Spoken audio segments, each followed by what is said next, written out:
America's job market is turning into an exclusive airport lounge. The job market is splitting in two and breaking in is harder than ever. We often talk about a K-shaped economy where people who already have money and stability continue to move up, while those without fall further behind. Now, the U.S. labor market is starting to look the same way. At first glance, the latest data doesn't look terrible. In October, job openings actually rose to a 5-month high, helped by seasonal hiring ahead of the holidays. But when you look deeper, the picture turns cold. Hiring has slowed. Layoffs are rising. And workers are holding on to their jobs tighter than ever. One of the clearest warning signs is the quits rate, the number of people voluntarily leaving their jobs. It has now fallen to its lowest level in 5 years, according to data from the U.S. Bureau of Labor Statistics. That tells us something important. People don't feel confident enough to leave their jobs, even for better opportunities. As one economist put it, the labor market is becoming a much more exclusive club. If you're already inside, you're doing fine. But if you're on the outside, it's getting harder and harder to break in. And that matters because when people can't find steady work, the entire economy feels it. To understand why this is happening, we need to look at labor market churn, how often people change jobs, how much companies hire, and how much they lay off. In a healthy economy, there's movement.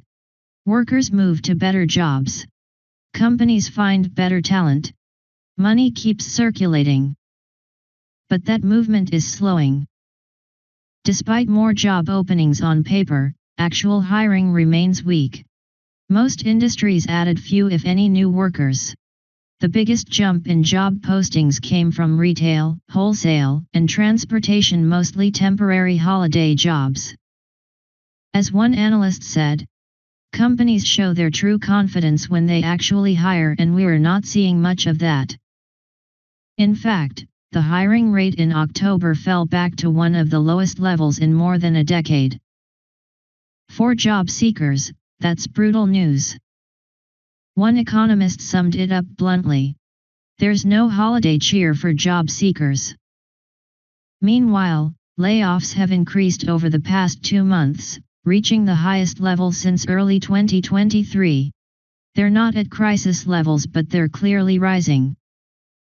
At the same time, people who do have jobs are staying put. Voluntary quits are now at levels last seen during the early days of the pandemic. This creates a low hire, low fire job market where very few doors are opening, and almost no one is moving. On average, job seekers are now taking around 6 months to find work. The U.S. economy, for now, can survive this slowdown. Thanks to demographic shifts, it doesn't need to create as many jobs as it once did to stay stable. But the real question is, who actually gets access to the jobs that do exist? The answer is increasingly clear.